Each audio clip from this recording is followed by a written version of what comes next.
Welcome back, everyone, to another episode of the Nick Cage Fight Podcast, where we are picking up our review of Jiu Jitsu, a movie called Jiu Jitsu, in which we have not seen any Jiu Jitsu performed as of yet. I'm one of your hosts, Josh, joined as always by Rich and Ryan.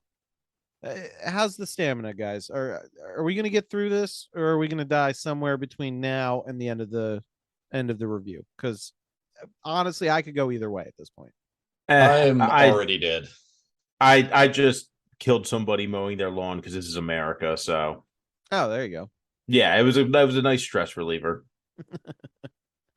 Well, hopefully you sent them out in more dramatic fashion than Myra, who, as of where we left off, was unceremoniously murdered, never to be heard from again. And Jake has fallen into a hole, and that hole led to the cave of a man, and that man is Nicolas Cage. And Jake asks who he is, and Wiley helpfully explains that he's Jake in a few years if Jake doesn't get his shit together. Cage is fantastically bonkers in this scene. Wiley and Jake have a good fight, with Wiley beating the shit out of him with a what appears to be a wooden stick of some sort. Shows off that he has hobbies, like making newspaper hats, which he shows to Jake and says, "Look at the craftsmanship. This takes time and dedication to make."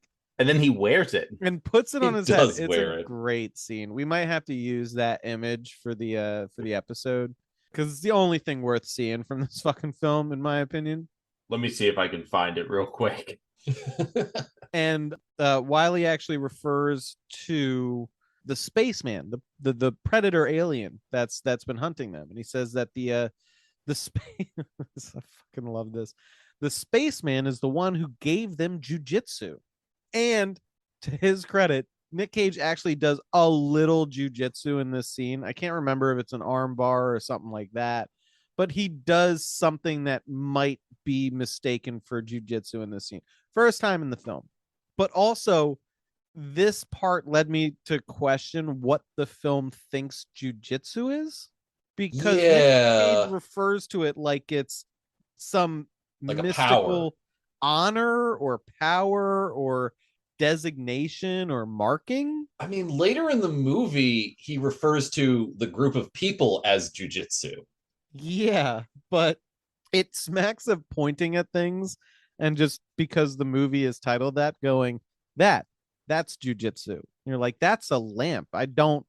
What is this? What do you guys think this is? Sit down real quick and tell me what you think jujitsu is. It's the piano in Nick Cage's cave. That's jujitsu. There's some solid pictures, but I have not seen any of him with the newspaper hat on. Okay, I found one. I'm pretty sure I can get you one. I don't remember. Yeah, I got it. Yeah. I'll shoot you a link. Meanwhile, so Wiley goes on to say that Jake needs to fight the spaceman Brax. So we get a name. Several scenes after the comic book panel that was titled Brax, we learned that the spaceman's name is Brax, or at least that's what these people refer to him as. And he has to fight Brax like one-on-one honorably, because if they keep throwing military people at him, he'll murder everyone horrifically, basically. So in the middle of Wiley and Jake's fight, which, by the way, it's revealed that the stick that Wiley is beating Jake with is actually a samurai sword, which is kind of, again, all of the choreography in this movie that is filled with people who do their own stunts is so bad. But in this fight, there's a bit where, Jake grabs the stick, and so Wiley goes to pull the sword out of the sheath, because that's the part that Jake's holding, and Jake keeps pushing the sheath back closed with the sword. Yeah. Which has literally been done better in the lowest budget martial arts movie you've ever seen. I was trying to pin down exactly what one it reminded me of, but then I was like, oh, that's like 30 movies. It's a trope in these movies. The fucking Kill Bill had multiple instances. Yeah. So anyway, in the middle of this fight between Jake and Wiley, the mystery warriors show up to collect Jake again, and he leaves with them again, and they head to the temple. Once more, forearm bowstring lady shoots a flare. She has a special flare arrow. No indication of why she sent up that flare. This is another example of a thing that they do where they're like, oh yeah, no, send up the flare. And nobody goes, why did you do that? And it has no bearing on the rest of the story. So also Wiley is just tagging along with the mystery warriors to this temple. And when they get there, inside we see a bunch of people doing cute little dances with their weapons of varying sorts. Like one lady is wielding a double-sided pole arm with like axe heads on either end, which is kind of cool, but otherwise we get no additional context. In the temple, Wiley points to a set of like bas-relief rings that look like they're carved in stone in the wall, and tells Jake essentially that's where the alien comes from every 6 years. And he shows up to fight the chosen Jiu Jitsu, and Jake is part of an order who's sworn to fight him every 6 years. If the chosen ones don't fight him, the alien stays and kills everyone on Earth, which is crazy. It makes no sense. What 6 years is so arbitrary. Why did the writers land on 6 years? It's like not really a round number in terms of like chronology. You'd think it'd be like 15. 15 seems like a wide enough time frame to get a new team together, to fight the alien, do a little training. But 6 years just seems weird.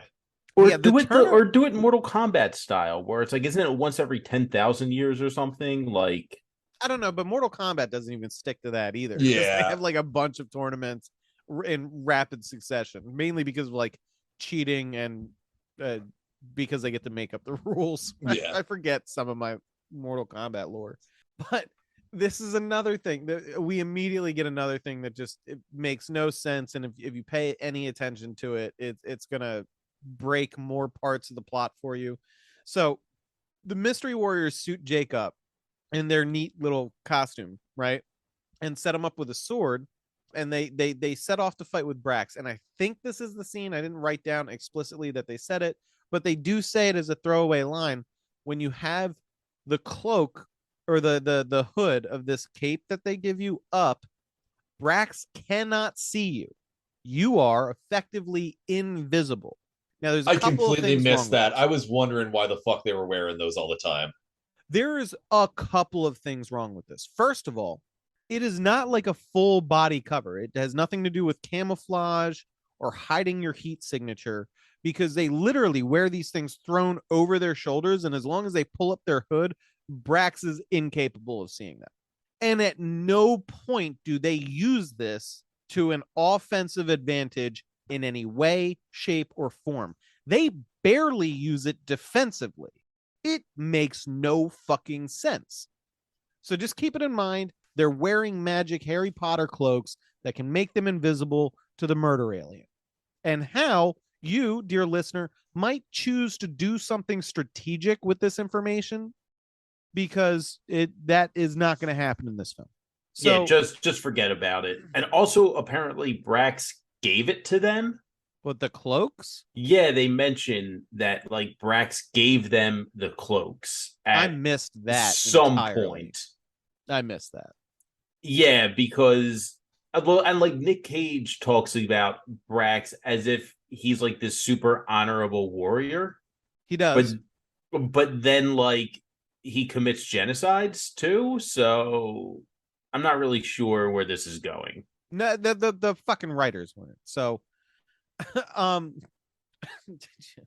I can't with this film. It's too much. So Wiley gives us some more lore dumps, as if that's going to fix anything, because they're not paying attention to any of the story that they're setting up. Wiley says that not only does Brax come to fight somebody, the chosen Jiu Jitsu, which I thought referred to one fucking person.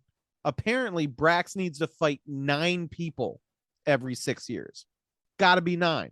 So I guess collectively, they're Jiu Jitsu. Do they think Jiu Jitsu is just a word for a bunch of people that hang out and fight? Okay. Yeah. So, in some weird nod to trying to address continuity, Jake points out that there's only 8 of them, and everyone tells him that they lost a fighter already. And they said, what happened? They said, Brax happens. No, I didn't count. Was that 8 including Nick Cage? No, I don't think so. And honestly, I've been hurt before with doing the math and checking, but we can do a quick count now, right? So we have the previous dude who at this point we actually don't know what happened. But then we have Jake, we have Armbow Lady, we have Bow Staff Guy, we have Tony Jaa, we have Marvel Cinematic Universe guy, we have the double bladed poleaxe lady, we have Mohawk guy, and then we have Fat Guy. That's 9. That's 8. No, that's 8. Yeah, that's okay. 8. So they're not counting Wiley in that. And the 9th is the fighter that's mysteriously gone. So unless I forgot a mystery warrior, which again, we don't know basically any of their names, so it's a possibility, at least that count is correct. So the mystery warriors get to the place where it's time to start the fight with Brax, maybe, and they tell Wiley to go home. So I do want to just take a brief moment to mention, I'm not sure if it's here or slightly later.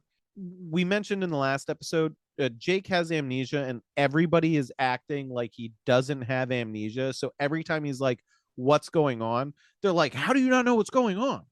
In fact, again, I'm not sure. Be this scene. I'm not sure where it's placed in the film, but at one point, Jake says something like, oh, I don't remember.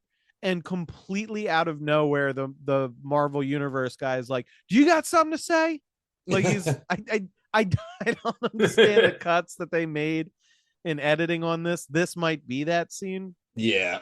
But I think that's this scene where he's like, there's a plan. And one of the dudes is like, it's your plan. How do you not remember? After he immediately has been like, I'm amnesia. I'm so happy you brought that up because this bothered the shit out of me. Jake, amnesia dude is like, so what are we doing? And they're like, it's your plan. This is your plan. This is what we're doing. Nothing that follows from here to the end of the movie has even the vaguest semblance of something that could be mistaken for a plan. I have no fucking idea what the supposed plan is. I think the plan is kick the goon back in his hole. It's not, and it can't be. As we go through the storyline, it ends up being that, but that's not the plan they started with. I will never know what plan they started with, and we're gonna get to the why eventually. But just keeping in mind, supposedly they are enacting a plan, and that it was Jake's plan. That's what they're doing. So it's time to fight the alien. They tell Wiley to go home. More comic book panels, and this segment is titled My Time. Whose time? I don't know. Is it Brax's time? Is it Jake's time? Is it Wiley's time? It's a waste of my time. Correct. I know that much. So Jake and some of the mystery warriors walk until they see the telltale flash of invisibility bullshit. And the bow staff mystery warrior tells the others to move along and let him fight Brax. This is the point where in my notes, I was like, oh, I forgot their little cloaks hide them from Brax's sight when they have the hood up. Now, again, this dude's cloak is thrown back over his shoulders, but when he lowers the hood, we get the cut to the Predator heat map UI thing. And only when his hood is off can Brax now suddenly see all of him on his, whatever special faceplate thing, VR goggles, whatever the fuck. So Brax pulls out a sword, and bow staff guy pulls out his bow staff, and they get down to fighting. Brax cuts the guy up a bit, and it looks like he severs something in the back of his leg, and it looks like the fight might be over when Mohawk Mystery Warrior and Fat Guy Mystery Warrior show up with their various weapons. I forget what Mohawk guy has.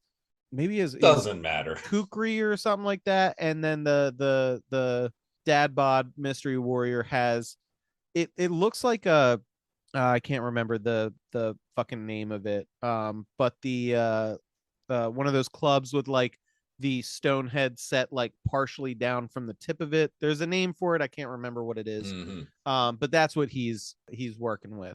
So these two guys show up and start fighting Brax together, and Brax just murders one of them almost immediately. Then we actually get our second bit of jujitsu in the movie called Jiu Jitsu, where one of the fighters actually puts Brax in an arm bar and then a crucifix hold, but Brax gets out and then picks Dad Bod Mystery Warrior up by his head and magma hands his head, and then snaps his neck, which seems completely overkill.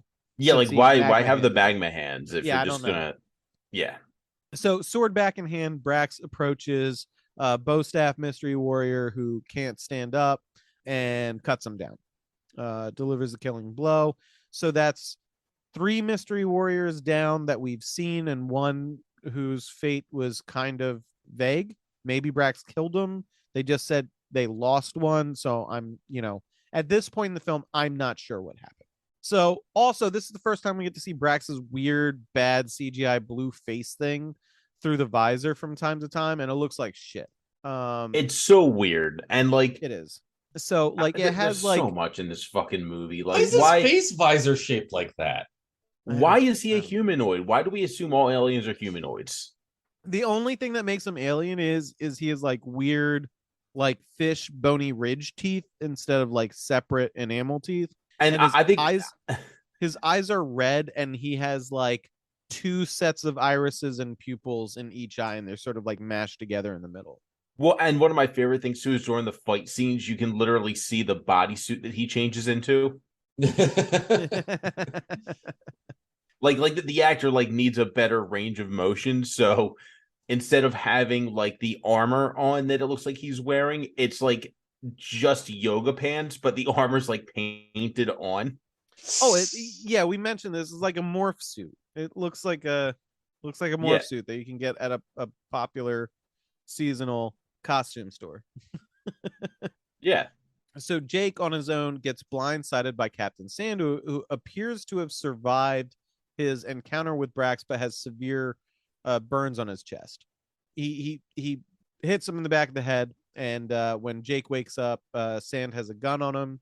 Sand does a very aggressive version of calling for a truce. He's like, I have a license to kill you, and it doesn't expire. Also, Myra wasn't in charge of the mission. She didn't even know the mission. I know the mission, and the only mission is to listen to these ads for goods and services, people. That's right. We have the best products that we're pitching, totally randomized. Maybe it's a college you don't want to go to. Maybe it's a federal agency looking for more grunts to throw at things. Who knows? But listen to them. The algorithm picked them, so you must need to fucking hear them.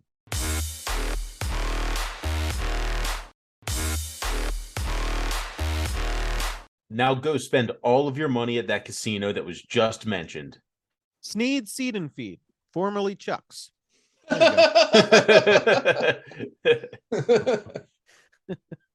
Thanks, Simpsons. Yeah, absolutely. So no, what Sand says is the mission has been apparently, again, he's the only one who knew it, was to take out this alien dude. So he's like, we should tell each other what we know and fucking work together. At which point Jake tells him literally nothing. This guy like info dumps, and that's it. That's the scene. So Sand says, the alien can heal from from pretty much anything, but if you hurt him bad enough, it takes him like 5 or 6 seconds to heal, and that's the window. That's what you need. You need to make that opportunity count, Jake. And then he sends Jake off to continue his mission, and I'm pretty sure, I'm not 100%, but I think Captain Sand leaves and is never seen from again in the film. I don't remember ever seeing him again. I don't either. He is alive. He proposes a truce with Jake where they tell each other what they know about the alien. Jake doesn't know shit. Sand gives him a very important piece of advice that I want you to keep in mind, dear listener, because it's going to be important. And then Sand just disappears. So Jake, of course, stumbles across Wiley just out in the middle of this wilderness cooking a fish over a campfire. And Wiley does, a bit more fleshing out of the backstory. He tells Jake that Brax likes him, and that's why he's saving him for last out of respect for his skills. Wiley also reveals what Jake did before losing his memories. When Brax first showed up for this 6-year fight, all the mystery warriors are standing in the temple ready to fight him right there, which honestly makes a lot of sense.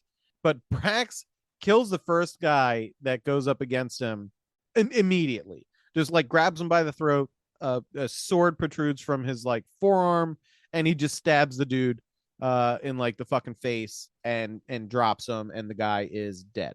After this, he throws Jake against a wall, after which Jake shakes the cobwebs away and then just runs away out of the temple into the woods. And that was the opening scene of the movie that we saw, where Jake is running from the shurikens. So the whole bit is Jake was a coward and ran away from the fight. But remember, apparently, before Jake lost his memories, he had a plan. The plan started with them all fighting Brax one-on-one in the temple, and then he ran away and lost his memories. And when they were walking back to fight Brax in the middle of the woods and let him kill 3 of them with almost no resistance whatsoever, somehow there's a plan in there. Can what it is? I don't know. Anybody? Any idea? No, there's no plan. There's no plan. And Jake was a guy. It's like they got it's like they took a bunch of pitches from the writer's room, and they're like, yeah, all that. And the writers are like, no, we have to pick a path to follow. And the guy's like, yeah, shut up. We're just gonna put it all in there. Jake had a plan, but Jake doesn't remember the plan. But also, Jake's a coward and he ran away. But also, Jake is Brax's favorite because. But how does Brax know he has skills if he just ran away? He didn't even do anything. He got thrown into a wall and then fled. I don't know. But it doesn't matter. Wiley's don't care. Neither do the writers. He's continuing because it turns out Wiley was one of the fighters in the previous 6 years, and he was spared because Brax thought he was crazy, and there's no honor in killing crazy. So Wiley broke down, like begged for his life at the end, and Brax was like, "Oh, this person's just lost their mind. Not worth killing."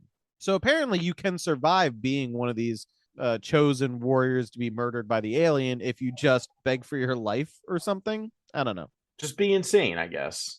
Yeah, I guess. Sorry, I'm asking ChatGPT to give me a synopsis of this movie, and it has given me so many different answers. I'm interested in what it's going to say, because apparently its knowledge of current events stops at 2021, and this came out in 2020, so it should know about this culturally significant event. It does, but according to ChatGPT, they discover the aliens can adapt to their fighting styles and techniques, and also it's aliens, not alien. Yeah, none of that is correct. As the group battles the aliens, they also uncover the truth about Barnes. Barnes is Jake, by the way. Apparently, he has a last name in his Barnes. He does. It's never used in the movie. They also uncover the truth about Barnes' past and how it is connected to the alien invasion. No, it's not. Not even a little. The film features intense fight scenes, special effects. Wrong. And an otherworldly setting, with the cast also including. It's set on Earth. That's not otherworldly. Hold on, I'm having it regenerate. We can keep going, and I'm just gonna pop in every now and then with this. This is the robot that's supposed to take your jobs, people. It can't even run down the movie Jiu Jitsu. I think you're okay. I'm just saying. I think you're all right. So, yeah, let's keep going. So, Tony Jaa, Mystery Warrior, shows up at camp, and the rest of the surviving Mystery Warriors arrive shortly thereafter. Time is running out, because apparently if they don't all do this fight before a certain point in time, the bell rings and Brax just goes and starts murdering every human. So they set off again. More comic book panels. I don't know whose time it was in that last sequence, but this segment's called The Rabbit. We get thrown right into Brax fighting Nunchuck's arm bow lady. He throws her and she's done for this fight. She's not dead. She's just out of the fight. So it's double axe polearm lady's turn. After Brax flips her away, Marvel Mystery Warrior throws a knife into Brax, who removes it and stabs Axe Lady before throwing her into a spike trap. Let's talk about the spike trap very, very briefly. While Nunchuck Lady is fighting Brax, she almost triggers the spike trap, which is clearly something Brax did not set up. You have to assume that the Mystery Warriors set this up to potentially trip up Brax, and none of their fight seems to try and get him to trigger this trap, which is also not hidden in any way, shape, or form. It is a very, very obvious, under no cover, gigantic set of spikes that is set is when triggered will clamp shut like a sideways bear trap. So yeah. I think that might have been the plan, but again, not established, not utilized. Also, that plan would make no sense with Brax. But maybe Jake wasn't being a coward. He was supposed to lure Brax out to this shitty trap that one of their people gets thrown into after being brutally stabbed by one of her colleagues' weapons. Yikes. So after this, it's a Marvel dude's turn, and Brax very, very quickly ends up just stabbing him in the middle of the chest with his wrist sword, which snaps off. And then Marvel Dude has to give him a super cool double middle finger before Brax spin kicks the broken off blade in his chest and just sends this guy flying. And then we come back to Jake, who's just been running through the fucking woods this whole time, apparently. Brax shows up and approaches him to fight, but Tony Jaa, Mystery Warrior, jumps out and attacks Brax. So Brax is fighting Tony Jaa's tonfas with a spear. Again, bad choreography. Tony Jaa loses one of the tonfas really early in the fight and then just starts fighting with a single one. It's not really doing too much with the spear, but Jake does jump in, and he and Tony Jaa fight the alien guy together. Brax like knocks him around a bit, and then Jake runs off again, and Brax pursues. So we cut back to Wiley, who is retrieving a sword from somewhere, his man cave. We're not sure. It's like a fucking shrine thing, but he was just far from his shrine, which was far from the temple, which is where they're fighting Brax. Space and time hold no meaning in this film. So Wiley goes to fight Brax, who doesn't seem to care that he's not one of the current slate of warriors, but they give each other a mirrored salute in which they kneel with their sword points in the ground before standing up and squaring off. Wiley is the only one who competently fights Brax at any point in this No, film. you're thinking of Mortal Kombat. Yeah, also, I have a dog named Jax. So, and I spent the first half of this review screaming at him because he was misbehaving. So, anyway, Wiley's the only one that seems to put up a competent fight against Brax at any point in this film.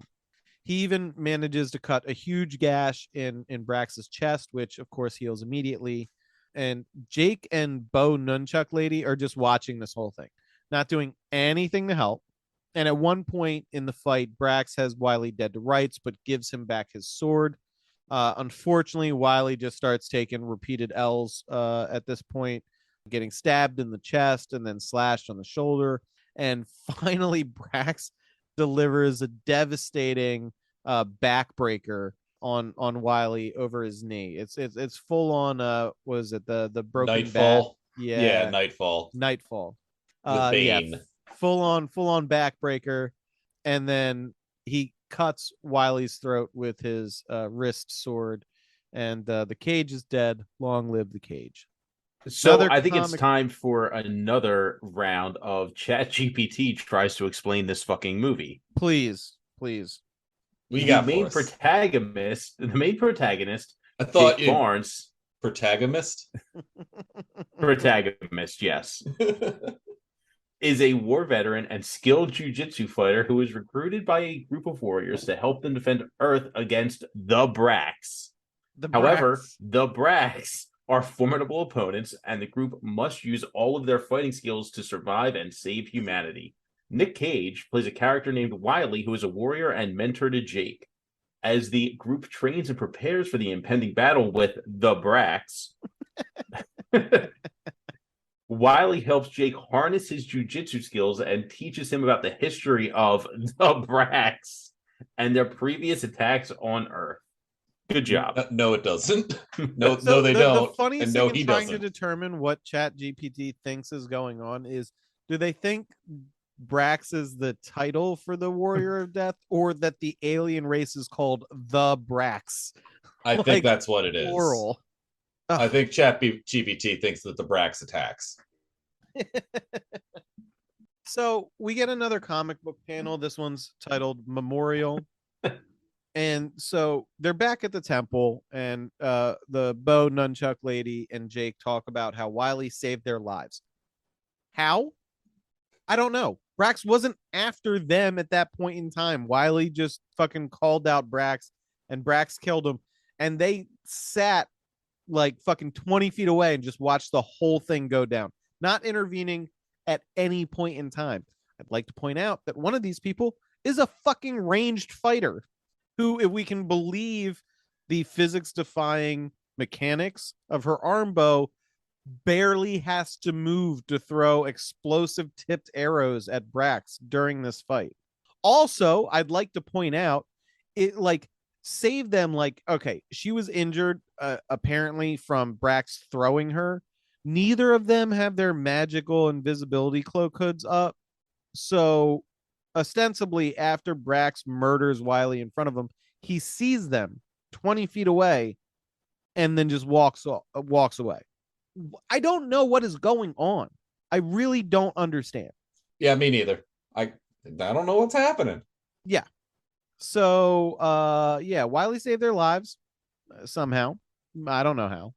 But this is the funniest. Wait. Do you think Brax remembers Wiley? Did he remembers he's a crazy man? Or is this like he's fucking face blind to humans or some shit?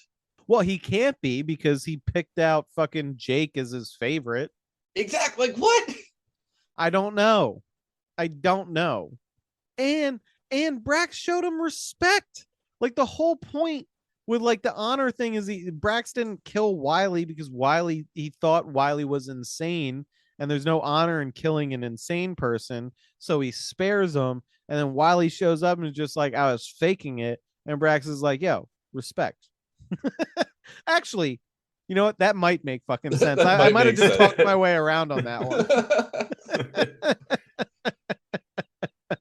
But also, and this might be my favorite part in the entire fucking movie. After Jake goes on about how Wiley saved their lives, Bo Nunchuck lady is like, wait, don't you remember? Wiley was your dad.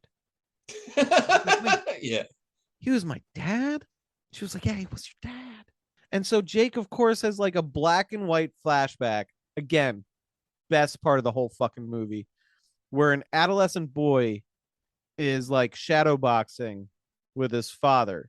And his father is played by somebody who's not Nick Cage and is older than Nick Cage's character in this film, and like 60 pounds lighter. He looks like it looks like it might have been Jared Leto. I can't prove it, but that's what this scene fucking looked like.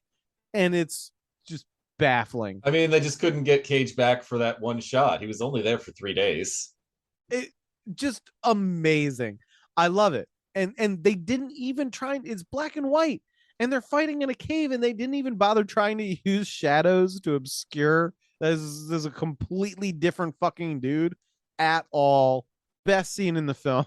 No, it actually really plays into what I think might be the problem with this movie, is that it was written by meatheads and made by meatheads who don't know anything of that nerd fucking filmmaking bullshit. Cinematography, what the fuck is that? You point the camera at the cool shit.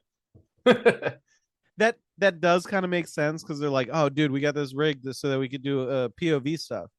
It's like, well, what about if we want to capture the protagonist doing like a cool spin kick? It's like, Just oh, put well, the then the camera POV down. camera will just drop onto the ground for that. They're like, won't that be jarring for the viewers? And it's like, what are you fucking talking about, viewers? Yeah. What is this nerd shit you're talking about?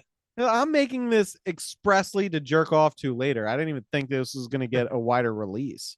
So real quick, it is ad time, everybody, but I am just refreshing ChatGPT, and it is just going wild on me. So the plot follows a group of elite fighters who must defend Earth from an interdimensional alien that comes to Earth every 6 years. Interdimensional? These aliens, again, Plural. only one, our formidable opponents require a special combat technique called Jiu Jitsu, which combines various martial arts and allows the fighters to predict their opponent's moves. What? Nick Cage plays a character named Wiley, who is a retired jiu-jitsu fighter. No, he isn't. Nope. Living in seclusion after a tragic event. What?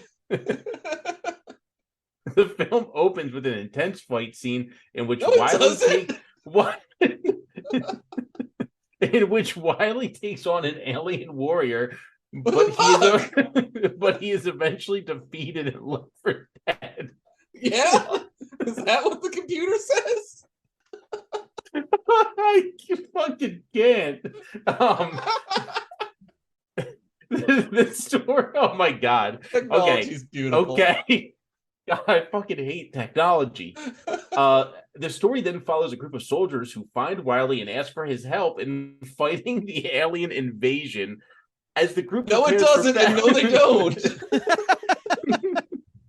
As the group prepares for battle, they discover that one of the soldiers, Jake, has a connection to the aliens, which leads to a surprising plot twist.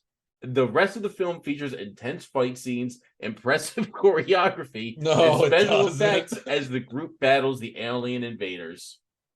Guys, you've been going about this all wrong. I asked ChatGPT to write a better version of the screenplay for the movie Jiu Jitsu. It's currently done all 3 acts. Act 1. No. Save it. That's Patreon. No. Save it. That's Patreon content right there. You want to see this? We're gonna paywall it behind the $3 tier. Patreon.com/Nick Cage Fight. Go see this thing. Oh, as a matter of fact, this is all I read so far, because I was gonna have us experience the first time together the first time. I hit the epilogue, and they definitely made some creative edits. All right. Back to the real fucking movie that we had to deal with. Well, back to the ad hold break. on. Back to the ad break, and then back to the fucking movie we had to deal with. But first, this is something I'm going to do with every bad movie we watch. Is just have ChatGPT just tell us about it. I'm gonna have ChatGPT right next, but better. I'm gonna do it. I need catharsis, dude. All right, now here's some ads.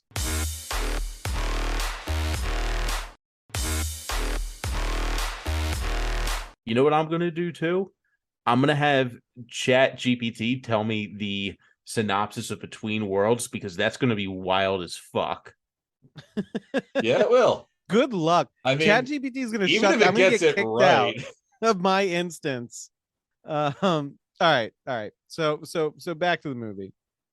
Jake has just had a black and white slow motion flashback of his dead dad that he forgot was his dad. Also love that Wiley, the only character that acknowledges that Jake has amnesia, does not tell this guy that he's his father at any point. I feel like this is one of those things where it's like, again, they just took a bunch of ideas from the writer's room and were like, we're just going to throw this all in there. And the writers are like, that's not how this is going to work. And they're like, shut up, nerds. This is exactly how this is going to work. So Jake and Nunchuck Lady kiss. And this is right when Tex and the old Burmese couple show up for no reason. Tex has brought 4 grenades with him as well, and continues to be pure, uncut comedy relief, or at least it's written that way.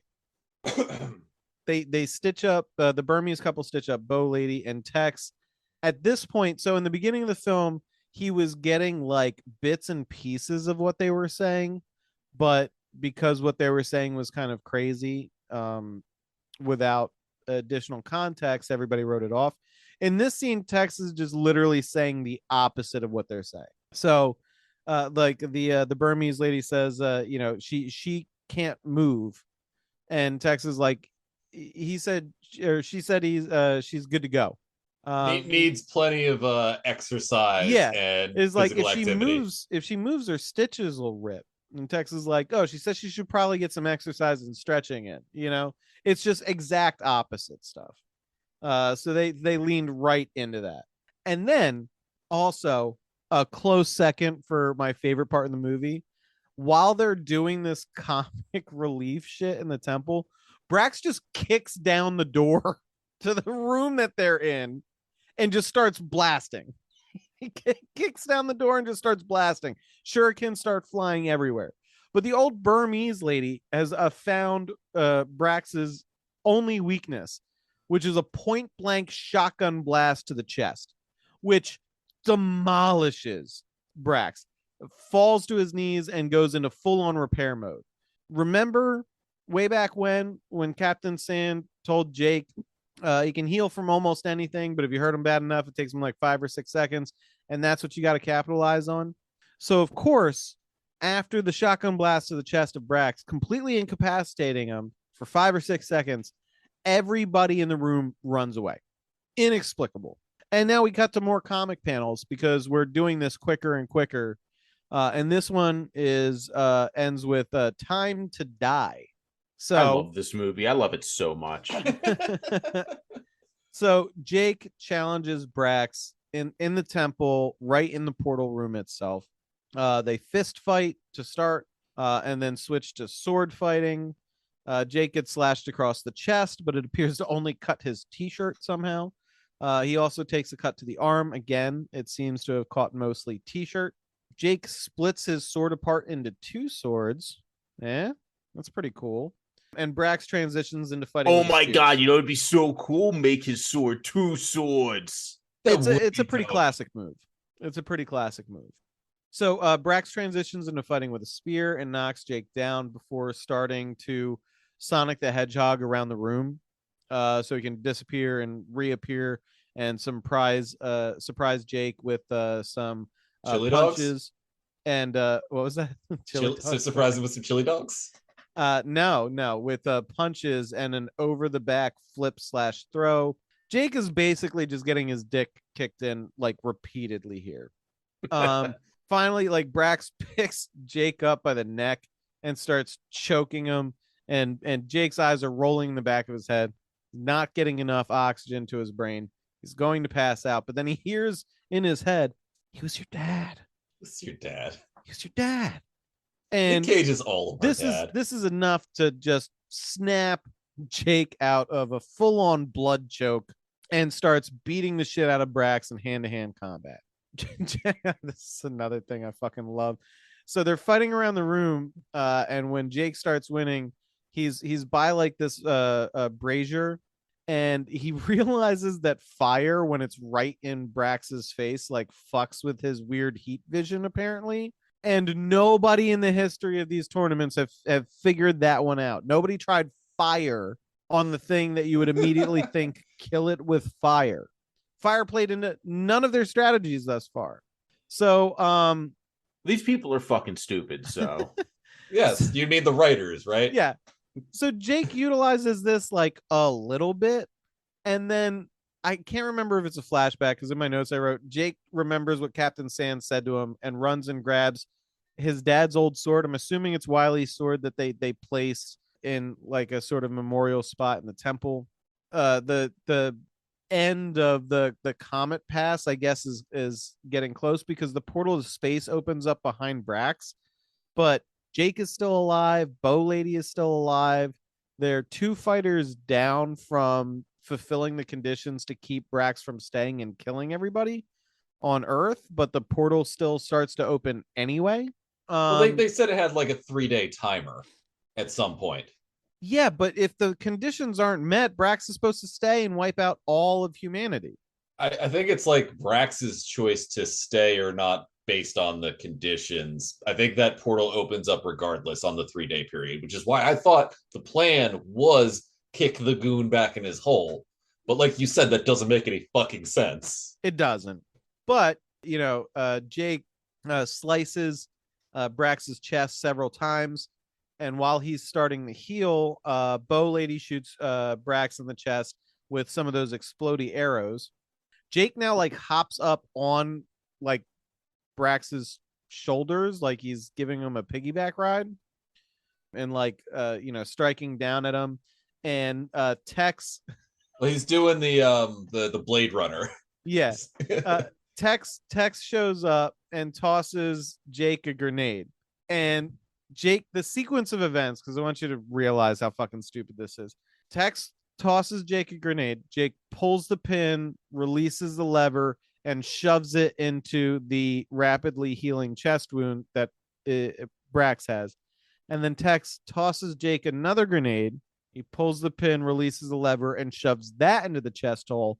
And only then does he try and put some distance between the alien and the live grenades that are in its chest. Also, by the way, the chest wound heals over the grenade. So, of course, the alien can't get him out at this point.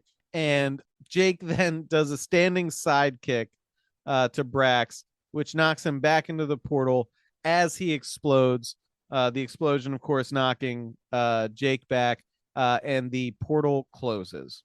Bow Lady hugs Jake, and the Burmese couple come in.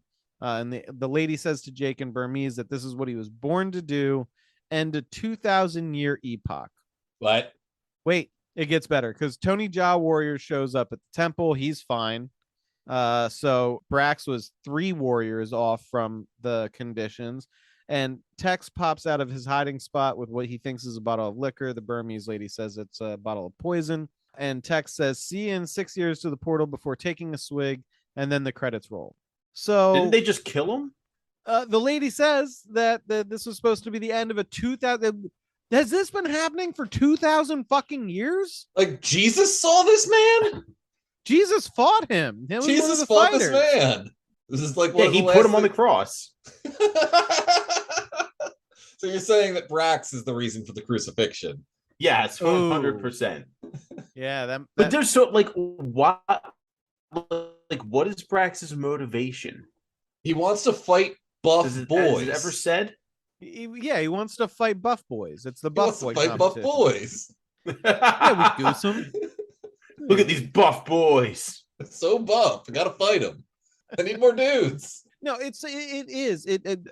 Ryan called it off air. It's just the worst Predator pastiche you could ever imagine. Yes. Predator came to like the Predator's whole bit was hunting the most dangerous game across all the worlds, and man is pretty damn dangerous because we're clever sometimes. Jesse sexual tyrannosauruses. Yeah. But Brax wants to fight the toughest of humanity every 6 years, and he wants to fight 9 of them every 6 years. And if they don't do good enough, he'll just kill everyone. There's no wider logic to apply. Wait, so can I read one more ChatGPT before we just eviscerate this thing? Yeah. The movie follows a group of elite fighters who must defend the Earth from an alien invasion that occurs every 6 years. The aliens, called Brax, are seeking a worthy opponent to engage in a ritual battle that determines the fate of the planet. Nicolas Cage plays a character named Wiley, who is the leader of the group of fighters. When the Brax invasion occurs, Wiley and his team engage in a fierce battle with the aliens, but they are outmatched and overpowered. However, a mysterious stranger named Jake arrives and helps the team by revealing that he has a unique connection to the Brax and knows their weaknesses. Together, Wiley, Jake, and the rest of the team must use their martial arts skills and tactical abilities to defeat the Brax and save the Earth from destruction. Along the way, they also uncover the true identity and motives of Jake, which adds an extra layer of intrigue to the story. Overall, Jiu Jitsu is an action-packed film with plenty of martial arts sequences and special effects. It also features an ensemble cast of skilled martial artist actors, including Tony Jaa and Frank Grillo. Did not know Frank Grillo was a skilled martial arts actor. I mean, he's a stunt man. Primarily a stuntman.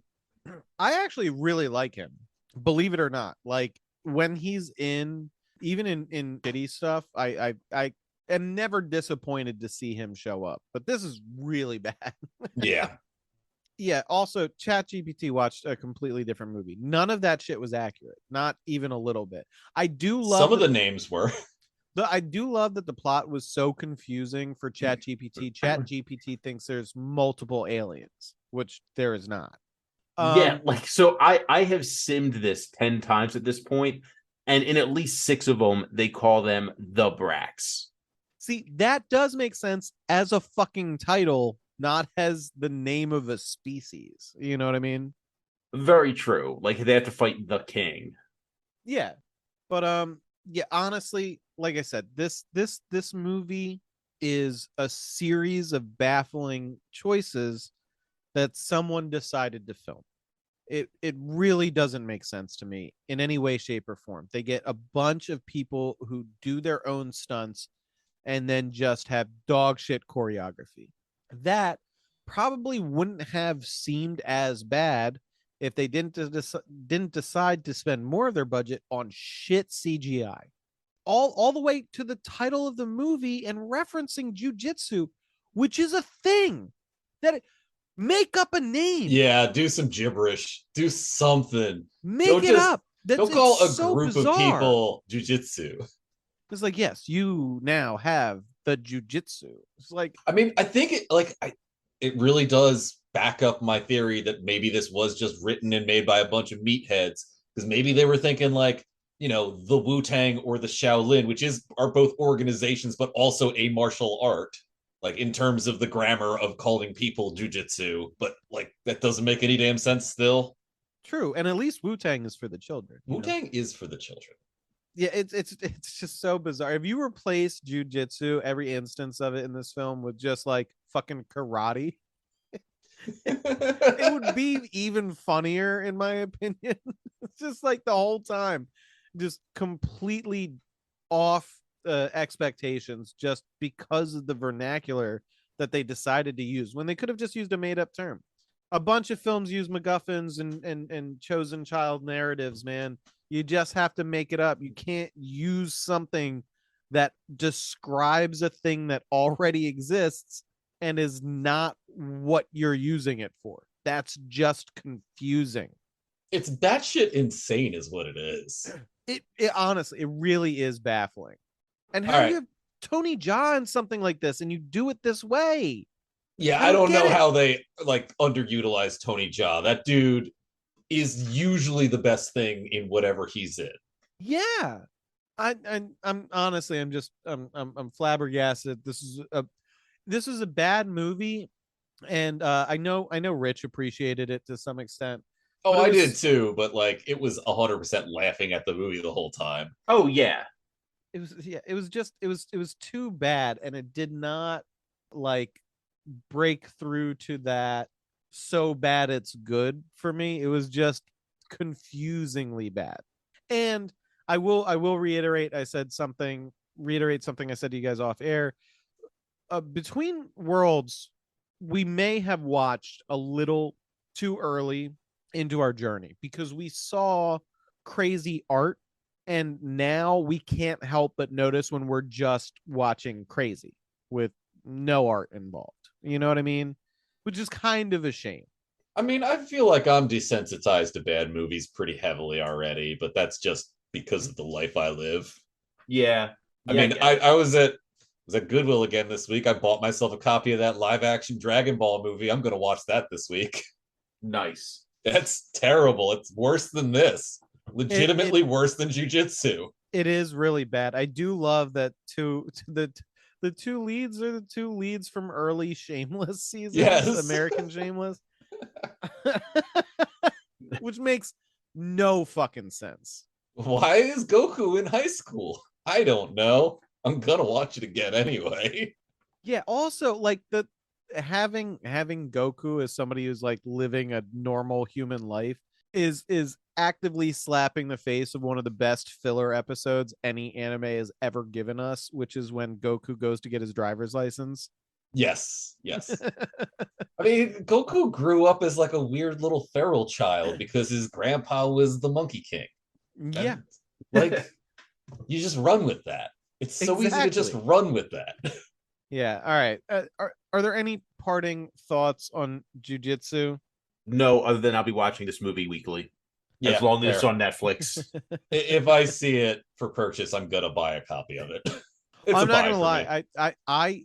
So this is one of those films that I think was released if it had a theatrical release, which I believe we did confirm. Yeah, we confirmed. It had a simultaneous streaming release because I watched it the day it came out and was baffled then, as I am baffled now. In fact, the most shocking thing of this watch was like it's somehow worse. I feel like my experience this time was worse than the first time. And I had high hopes the first time. All right, let's call it there. But yeah, what do we got going next? Yeah, that's what we got to determine. What's up next? So, what is up next is a movie that the poster looks cool. It's Nick Cage with swords. Okay. And it's apparently set in Japan. I mean, we just saw it's Prisoners of the Ghostland. I don't think it's set in Japan. I've been waiting to watch this. This has been coming up on my to watch lists or suggested watch lists for some time now. And I've been putting it off explicitly to watch it fresh for the podcast. I am pretty sure it's not set in Japan, though. Oh, so but like the two major markets it released in was United States and Japan. Sorry about that. Okay, gotcha. And there's a lot of Japanese actors. Yeah, and I'm pretty sure Nick Cage plays a self-styled samurai in it. But I think it's actually like supposed to be a Western, sort of. Like a Western escape from New York where Nick Cage has swords. Well, Westerns and samurai flicks go together like chocolate and peanut butter, baby. They do, in fact, yes. They're just borrowing from each other over and over and over again. Yeah, I mean, after like the 60s, when the Western had like fucking 20 or 30 years of history, and the samurai film also did. Once they started cross-pollinating is when you get that good flavor, baby. Yeah. All right, I'm excited for this one. I'm really excited. That's the kind of trash that's more up my alley. That's the kind of trash I was hoping Jiu Jitsu would be. And it was not. It was a different kind of trash. I mean, apparently it's not trash. I mean, at least according to like Rotten Tomatoes, it's not like it's like a 60% on Rotten Tomatoes. So. Okay, so it's divisive. I mean, I guarantee it's going to be trash. It's just I hope it's trash. I hope it's just our kind of trash. Yeah, I hope it's. It looks like my kind of trash. I've seen the trailer for it, and I'm fucking intrigued. I'll tell you that much. Plus, it has a really like. Why is the title of the movie like that? Prisoners of the Ghostland. It's clunky. It is so clunky. Yeah. Oh no, it's the Prisoners of the Ghostland. Never have two these in your title. Wait, never do it. I have it as just Prisoners of the Ghostland. I think it might be the Prisoners of the Ghostland. I'm gonna double check.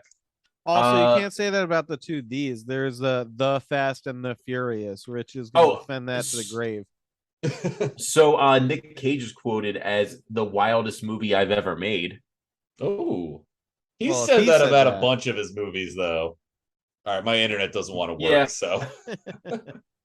Oh, it is just Prisoners of the Ghostland. Yeah, I mean, that's still like a clunky title. Hey, Bill Moseley's in this. I'm super excited to watch this movie. Yeah, I'm psyched too. I have high hopes. While you're waiting for us to get around to that review, please give us a follow on social media. You can find us on Twitter at cagefight_pod. You can also find us on Patreon, patreon.com/Nick. Oh my God, why am I blanking on our Patreon? Patreon.com/Nick Cage Fight. I don't know why I thought there was a pod after that. Ignore me, actually. Don't ignore me. Give us money. Oh shit, the dude that directed this directed Tag. That movie's insane. I'm actually really stoked now. Wait, Tag, like the movie with the fucking guys? No, like the 2015 Japanese horror film about the Japanese schoolgirl who like reality keeps crashing around her and she's running away from reality crashing. Okay, I was very confused for a minute. Yeah, You know that movie is insane. You know what's funny? That whole interaction, when he said tag, I immediately had the same thought as you, Rich. And I was like, no, this is Ryan we're talking about. I guarantee you this is some obscure Asian film. It's not Oh that yeah, no. obscure. I He knew directed that's where it was Suicide going. Club? Holy shit. All right, fucking sold. Like Oh, we I might knew have a this is banger where on it our was hands, going. folks. I knew this is where it was going. I just wanted to reiterate because I'm just like, there's no way he means Oh, the fucking Tokyo movie. Vampire Hotel? Okay, this guy makes nothing but bangers. All right, you've upped my anticipation of this film considerably, Ryan. I've rarely seen you this excited for one of our selections. Oh, I'm I'm fucking psyched. stoked. He made a movie called Why Don't You Play in Hell that also rules. All right, if this is a banger, I'll commit to it now. I'm gonna have to get you a big movie poster, Ryan. Oh, fuck of yeah. This film specifically. I'll put it in my stairwell. I'll do it. I know you will. I know you will. All right, that's gonna do it for us for now. Listeners, thanks for tuning in, and as always, we appreciate you. Bye-bye.